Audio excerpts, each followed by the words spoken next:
द्रोपो धमाका चैनल पे मैं अपने व्यूअर्स का स्वागत और अभिनंदन करती हूँ। ये मैं श्री राम कथा का मैं आपको सुना रही हूँ 3-4 हफ्ते से बराबर।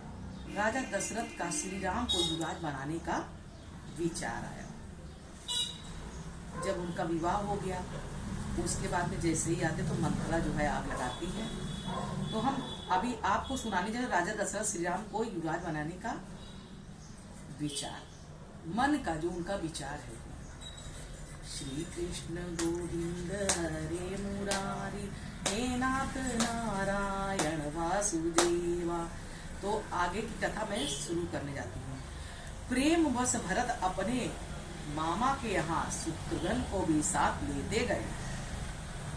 मतलब प्रेम वश भरत जो है अपने मामा के जा रहे थे तो साथ में शत्रुघ्न को भी ले गए। वहां भाई सहित उनका बड़ा आदर सत्कार हुआ। नाना के यहाँ जाने पे वो दोनों का स्वागत हुआ। वे दोनों भाई बड़े आनंद से रहने लगे। उनके मामा अश्वपति, भरत के मामा क्या नाम है, अश्वपति, उनसे दशरथ के समान प्रेम करते।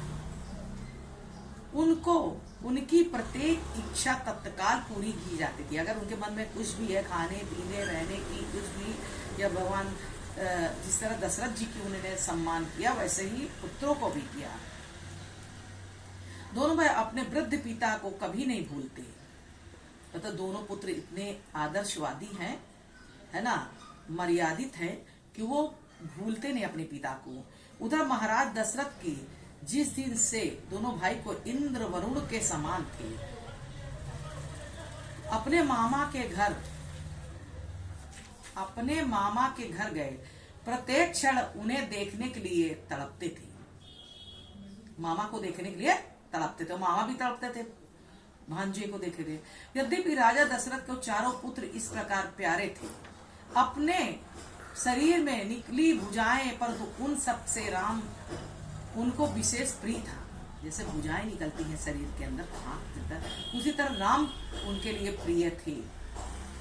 साक्षात विष्णु के अवतार थे राम, विष्णु भगवान के अवतार थे। राम देवता लोग रावण को मारने के लिए भक्ति करते थे। देवता लोग भक्ति करते थे, हे नाथ आप अपने रावण को मारकर हमारा उद्धार करिए। श्री राम से कौशल्या वैसे शोभा होती थी जैसे इंद्र से देवता। आदित्य सुशोभित होती थी। श्री राम बड़े ही रूपवान पराक्रमी योग पुत्र थे। धर्मात्मा जितेंद्र, परम दयालु, परम पवित्र, उदार, सार तत्व को संभालने वाले प्रतिभाशाली, लोक व्यवहार के संपादन में समर्थन समयोजित धर्माचरण के कुशल थे। वो विनयशील, मंत्र को गुप्त रखने वाले, उत्तम सहायकों से संपन्न, आलस्य रहे। मतलब उनको आलस नहीं आती थी। वो अपने मर्यादा के अंदर रहते थे। प्रमाद सुन शास्त्रों के ज्ञाता, उपकारियों के प्रति कृतज्ञ, यथा योग निग्रह अनुग्रह करने में चतुर थे।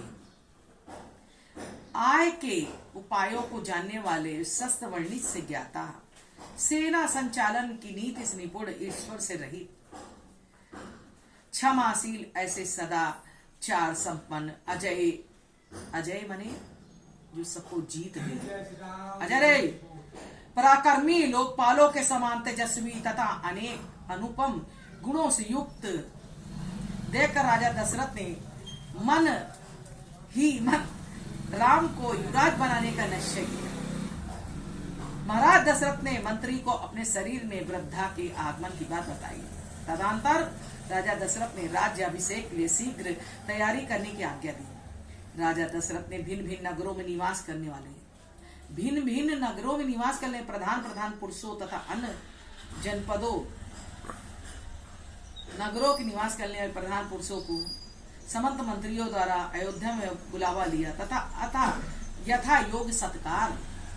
जल्दीबाजी के कारण राजा दशरथ ने केकई नरेश को तथा मिथिलापति जनक को भी नहीं बुलाया।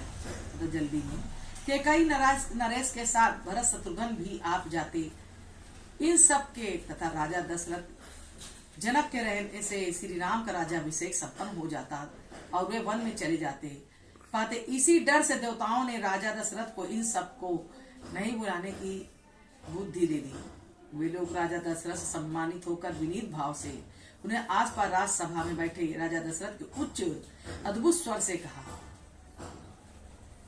श्रेष्ठ बुजुर्गों की अनुमति लेकर प्रजाजनों के हित के कार्य में अपने पुत्र श्री राम को नियुक्त करके अब मैं राज्य कार्य से विश्राम लेना चाहता हूँ। यदि मेरा यह प्रस्ताव आप लोगों को अनुकूल जान पड़े तो मुझे सहर्ष अनुमति दे। तत्पश्चात संपूर्ण ब्राह्मण सेनापति और प्रधान व्यक्तियों ने राजा दशरथ से कहा, आप श्री राम का अवश्य युवराज के पद पर अभिषेक कीजिए, क्योंकि बड़े पुत्र को ही अभिषेक किया जाता था जिससे वो राज्य को संभाल सके। हमारे बाद हमारे पुत्र ही तो देखते हैं ना, उसी तरह भगवान श्री राम को दिया गया। मेरे रहते हुए आप लोग महाबली श्री राम युवराज के रूप में क्यों देखना चाहते हैं, सवाल है। तब उन लोगों ने कहा, श्री रामचंद्र के तारे गुण अपने प्रिय लगने वाले हैं, उनके सारे गुण जो है वो सब हमें प्रिय लगते हैं। वे आनंददायक सत्य पराक्रमी देवराज इंद्र के सुमान दिव्य गुणों से संपन्न सबसे श्रेष्ठ सत्यवादी सत्यपरायण सत्य प्रतिज्ञ शीलवान अदोषदर्शी शांत दीन दुखियों को संतोना प्रदान करने वाले मृदुभाषी कृतज्ञ जितेंद्र कोमल स्वभाव वाले स्थिर बुद्धि सदा कल्याणकारी असूया रहित ब्राह्मणों के उपासक धर्म और अर्थ के प्रतिपादन में कुशल महान धनुधर है। वार्तालाप करने में साक्षात बृहस्पति के समान है। बृहस्पति कौन है? हमारे गुरु है। बृहस्पति के समान है। सुंदर भाव उनकी और विशाल आंखों वाले हैं। सदा प्रजा का पालन करने वाले न्याययुक्त और सर्वगुण संपन्न है। इसलिए अतः आप देवाधिदेव विष्णु के समान पराक्रमी अपने पुत्र श्री रामचंद्र का राज्याभिषेक कीजिए। सभासदों ने सब प्रकार के महाराज के प्रस्ताव का समर्थन किया। राजा राम युवराज पद पर अभिषेक करने के लिए आप लोग सब सामग्री एकत्रित करिए। इस बात को लेकर सब तैयारी हो गई भगवान की युवराज बनाने के लिए। तो उनके गुणों को भी बताया गया कि इस तरह से तो जो राम नाम कीर्तन गाता है, राम नाम की वेद पढ़ता है, राम नाम को मानता है, वो सब पापों से मुक्त हो जाता है। रतन जड़ित पहु पाए पालने परमानंद यस गा। राधे राधे। जय श्री कृष्ण गोविंद हरे मुरारी, हे नाथ नारायण वासुदेवा। बोलो वृंदावन बिहारी मालिक।